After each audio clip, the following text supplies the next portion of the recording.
Welcome into the Michael Wall Show. We got a great show for you this segment. Actually, we got a two-part segment.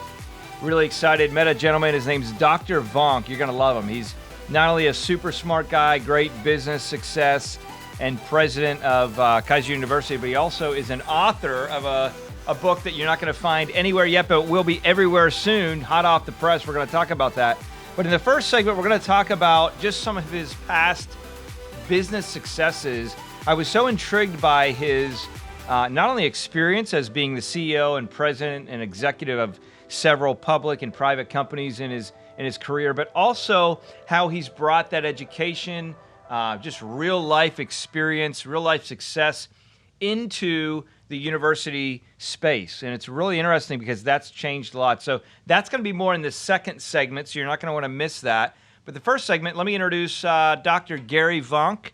And wonderful guy. Gary, thanks so much for joining us. Proud to be here, Michael. Appreciate it very much. Yeah, absolutely. I'll tell you, when we met there, truth be told, we were doing the, the 100-meter dash, I think it was, and I won. Yes. And that's how it went down. I said, by 90 meters. I said, if I win, you got to come do the show. So, no, we actually met through a mutual friend and had a conversation. And I wanted to bring you on because you've had such interesting experience. In fact, then off air, we were talking about you encouraging your son and that entrepreneurial lens.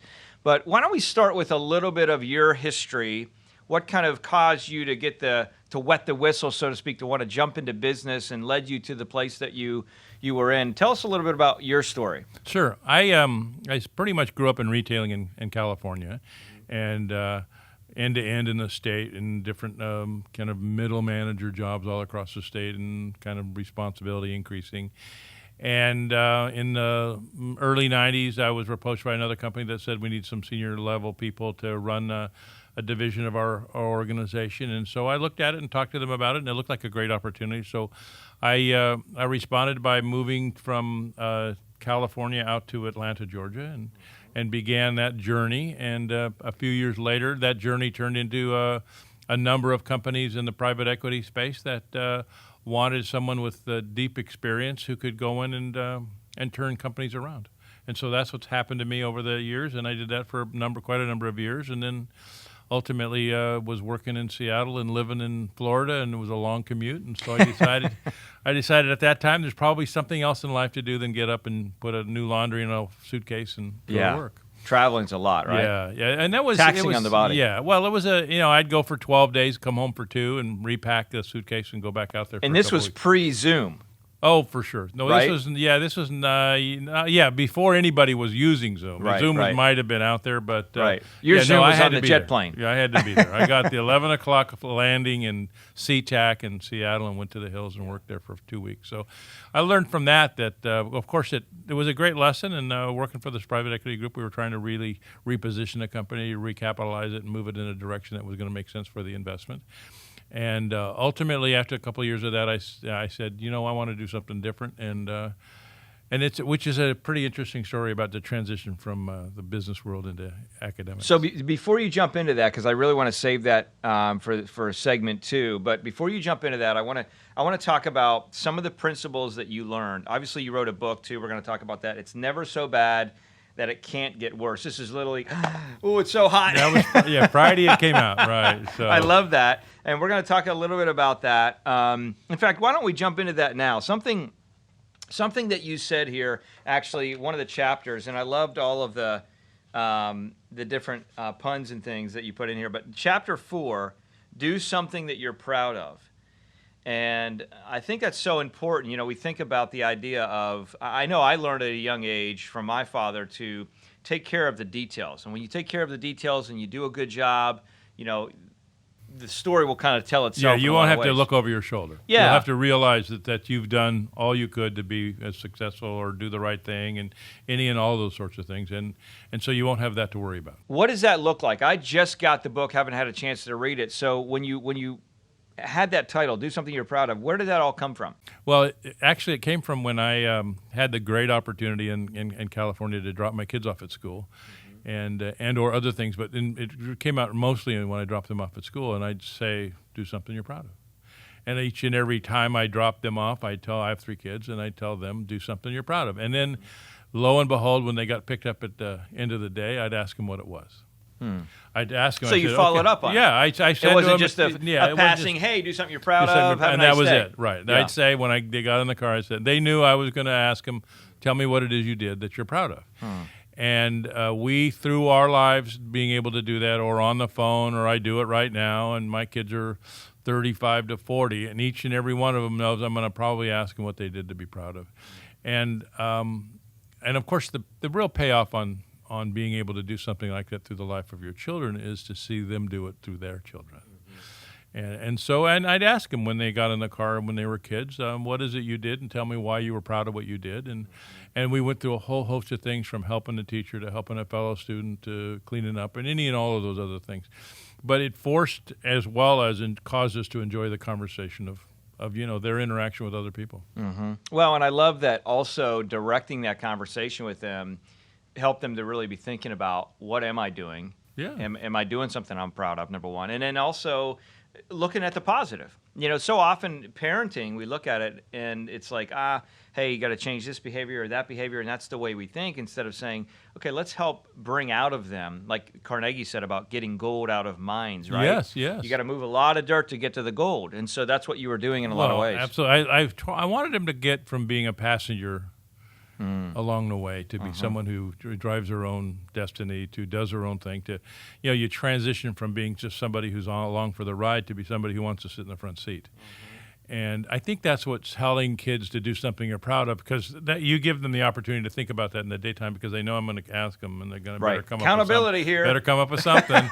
and so I think it does that, and it gives your kids a chance to say, okay, today if I'm at lunch and I can help somebody out, that's what I'm going to do, and not that they can just fool around the rest of the day, but those sorts of things. I think that really does create that accountability, but also a destination every day. Yeah. So another chapter in the book, helping others help you. This is chapter 12.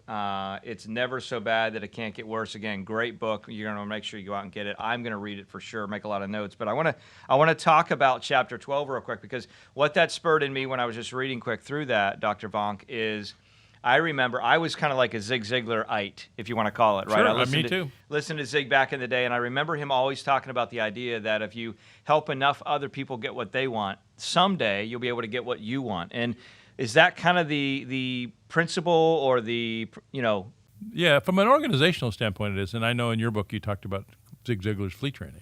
Right. You did, and you mentioned how it's not that the fleas want to be stuck in the jar. It's just you would condition them to stay in the jar long enough. They stay in the jar no matter how hard they want to try afterwards. Yep. And so I think it has to do with the helping others. Really is a strategy that says, I'm going to make the environment one where people realize that that's important. If you helping others helps you, because when you do that for others, they'll do the same. I mean, you don't make people do stuff. They want to do it. Right. I have a saying that came out of my retailing days, is that if everybody picks up trash, there won't be any trash to pick up. Yeah. Because it won't be there. It'll be gone. Someone walked by and they picked it up and threw it away. No one. And that was in a retail environment, and if you just saw it on the floor, you picked it up. And now at the university, it's very similar. I say, listen, if everybody picks up trash, there won't be any pick up. And surprisingly, the place I work is spotless. People understand that. Well, and what I love is that passion for bringing the best out of people. And we see so often today, and I want to ask that in your business experience, some of the success that you've seen. We see so often today, unfortunately, in my opinion, that in businesses or in life or in other things, people tend to focus on the negatives, focus on here's what you're doing wrong, here's what you're doing wrong, here's what you're doing wrong, instead of really calling people up, right, to, hey, take care of the little things, pick up trash, here's what we're doing here, here's what we're building here, here's the culture that we're trying to put together here to really add value to other people. So on your business journey of going from kind of mid-level to executive level to, CEO level to working for private equity companies in Atlanta, what is maybe one or two things that you found along the way that, caused you to say, okay, these are some of the principles that when I applied them, and maybe some of them we already spoke of, but when I applied them, they really helped catapult me to the next level and put me in a place of being able to turn around companies and really see success. What does that look like? Well, I think some of the organizational stuff that you talk about, one of the things I remember was one of the companies I went to several companies I had absolutely no experience in. and as a senior level individual. I was a senior level person, and I'm supposed to be in charge, and I don't know anything about it. One of them, I remember sitting around the boardroom table with the senior executives, and I turned to them and I said, well, you're all more valuable today than you were yesterday. That was the first day. And they all looked at me and go, what do you mean by that? I said, because you all know the business and I don't. Yeah. And so I looked at him and I said, so the result is that you know what you do and what you shouldn't be doing. And the key here is for us collectively to find out those things that we need to be doing and eliminate the things that we don't. I mean, I remember the conversation we had around the table where we knew that our overhead was too high and we needed to cut staff. And the initial response was, oh, we can't do that. And I said, well, probably the answer is we'll have to cut everybody. Right. So now we'll go back and make the decision, and not 3-4 hours later. It's in the book, but 3 or 4 hours later, we came back, got together, and said, okay, let's figure out how to do this, as opposed to it can't be done. Right. And I think that pulling people from that environment is one of the things I learned in the private equity world. Not so much the private equity world, because there was just a few of them, but in the business world where you walk into something where you have little or no experience with the people you're working with, and you know you just can't simply fire everybody and start over. Because you have a business to run, you have an ongoing operation, and you have people that within the organization who probably have things in their mind that they would have done differently if they had had the opportunity. And so that's also part of it, is how give people the opportunity to be successful. And I remember an environment where we had a situation that was really in the middle of a transaction, and we had a terrible situation from a financing standpoint, and we had to get it fixed. And a couple of the people involved in it said, man, I'm going to quit because this is just a terrible thing to do to this. And I said, quitting won't fix it. Right. Just walking away and saying, I'm done, quitting won't right? fix it. Just sit around the table and figure out how to fix it. We did, and it happened, and we were successful. So, I love that thought, though, where you're saying, let's figure out how to do this instead of it can't be done. And talking about a mindset shift, for our culture today. Because, again, there is so much negativity coming down on people. It's like, oh, the world is ending. Okay, this president got in, the world is ending. This president got in, the world is ending. This president, it's like, yes, there are serious problems in our country. Yes, we need to change that. But I think fundamentally, one of the things that I'm picking up that I love is the fact of, even we talked about the kids, right? I mean, it starts in the home. And what Amen. if we taught our children to be in a place where they said, hey, let's not say we can't do this. Let's say, let's figure out how to get it done. And small steps repeated are what bring the small swings at the oak tree is what brings it down, right? Right. And it's not that you are always successful the first time. Right. It's that you have just Failure's got to part be, of life. You have to be prepared to fail. Yeah. But you have to keep prepared to try. Right. And that's the key to the whole thing. It's taking those steps. And I think if you don't take the steps, that's key. So I love that. And also giving people the opportunity to be successful, really, really good. Well, let's land the plane on this segment. And again, next segment, we're talking again to Gary Vonk, which you've been dialing in here. If you've just been listening to the podcast and you put it on 2.5 times or 2 times or however you listen to this, I don't know if you're listening on video as well, but we're having a conversation about success in business. And I want to land the plane before we jump into the next segment, and which is going to talk about you as you transition to now the university setting, which quite honestly, I'm going to say, has brought a lot of challenges to our world, and you've taken on the challenge to fix it and improve it, a machine that's done really, really well. Keiser's done a great job, and you're taking them really, in my opinion, to the next levels and a lot of things that you guys are doing. We're going to talk about what that looks like with we'll call it the University of the Future, if I may. Dr. Vonk, let me ask you this. As we land the plane to this, what would you say would be 1 or 2 bits of information? Now, obviously, reading your book is good, right? But 1 or 2 bits of information that you're saying, Mike, if I was dealing with a younger person, and I want to bring this in and parlay it to the story of your son, because your son now is an entrepreneur. Yeah, absolutely. And he became an entrepreneur because of some good advice that you gave him. So I want you to, if you would, to share that story and then maybe pull 1 or 2 things out that you would give somebody that's watching this, that's younger or maybe midlife, and saying, man, I have some music in me, I have a desire in me, and I don't know how to get it out. What would you recommend? How would you say that to them? Well, the situation with my son, my youngest son, Stephen, is that he was 17 and working for somebody else doing the work that he had been, he applied for and was working. And he said, listen, I think I could do this and make more money. And I said, okay, do it. And so he said, okay, I will. And he managed to finance it himself. Initially, I said, go down to the bank and see if they'll loan you money. He's a 17-year-old kid, a junior in high school. Mm-hmm. So he put on his blue jacket and his khakis and his necktie and went down to the bank. And not too long later, he came back and he says, they won't loan me any money. I said, well, let's go over why not. And so we went over why not. And I said, the business hasn't grown. You don't have the capital. You don't have the resources. You don't have the income.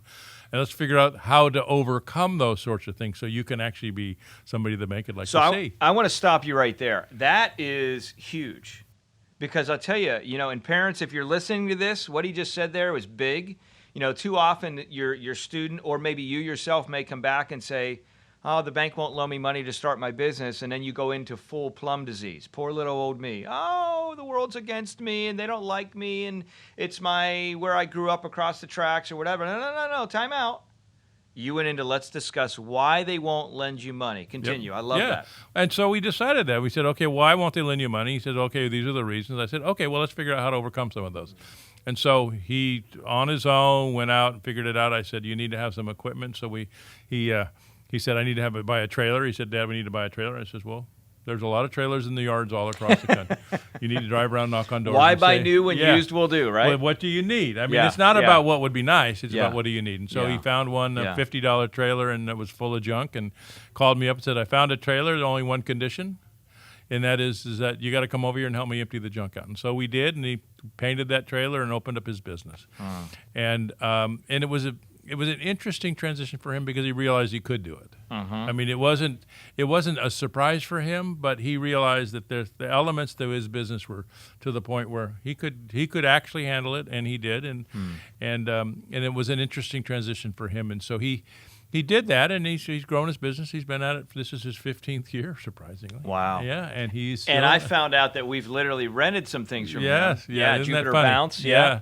Doing a great job. Yeah. So and it's a community thing, and I think it much like the other two kids I got, they all know that listen, do something you're proud of, like we talked about earlier, and he knows that just like my daughter will when she gets up, and my son who's in Portland, Oregon.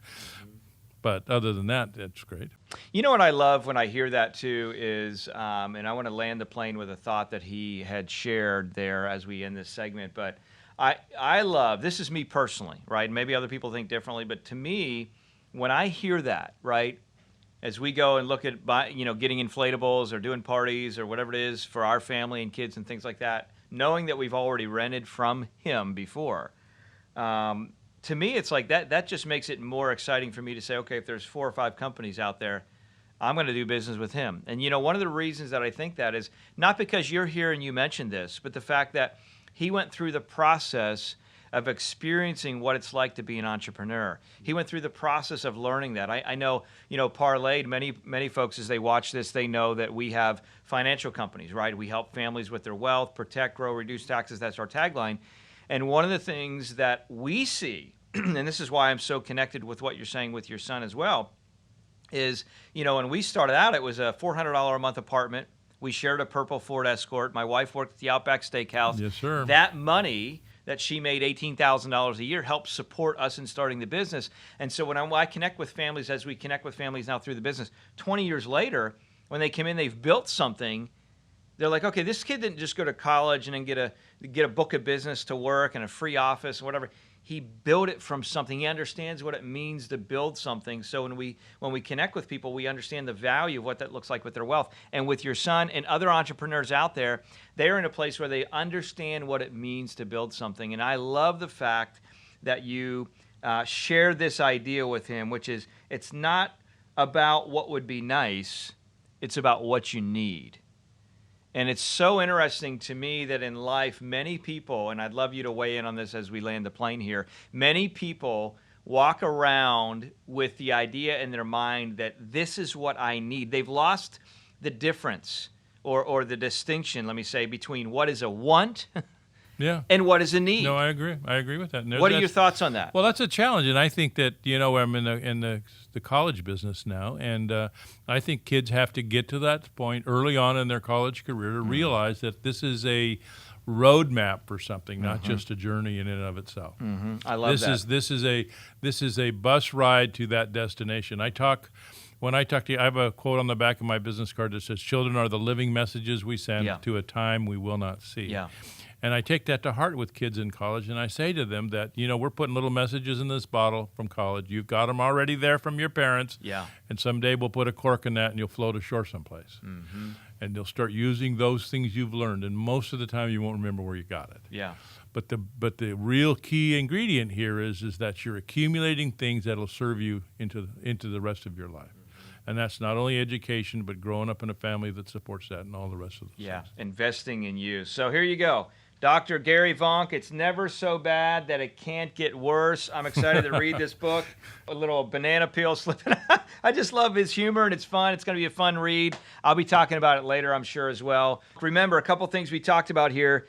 He's talking about the idea of doing something every day that you're proud of. That's number one, very important. And if you are a parent, I'm going to challenge you like he did, and I'm going to start doing this, by the way. We do a lot of positive stuff with our kids in the morning, but ask them that question, right? What are you going to do today? Make sure you do something today that you're proud of, and then ask them, what did you do that you're proud of? Ask yourself that question. I think it's a good self-evaluation at the end of the day. And then the other thing that I want to make sure that we don't miss is it's not about what would be nice, but it's about what you need. And I think sometimes in life, if we focused on that, what it'll do is a couple things. It'll eliminate your need or desire, right, to feel like you got to keep up with the Joneses. That's number one. And you'll focus on what you actually need now. I believe if you focus on what's necessary in the current, in the present, you will focus more on what you need then in the future. What I mean by that is it'll help you get to where you want to go in the future because you're focusing on today, not just tomorrow. So important. Well, it was a great interview with Dr. Gary Vonk, and as always, my desire is to encourage you and challenge you to not only live on purpose, but to live with purpose. You heard a lot of purpose coming out in this show today, and I want to challenge you to re-listen to it, re-listen to the podcast, re-watch the show, share this with someone that needs to hear it. There's someone in your life right now, in your cell phone text message thread, that needs to hear this encouragement. They need a shot of encouragement. God knows there's lots of negative out there, negative noise, negative news, net negatives on the shoulders of people, and we need encouraged in our world today. So go out and live with purpose today. If you haven't subscribed to the show, make sure you do that so you don't want to miss out on the next segment coming out, which is Dr. Vonk talking about his transition now to put the gown and the cap on and get into the university space. We're going to talk about what that looks like next show on The Michael Wall Show. Thanks for dialing in.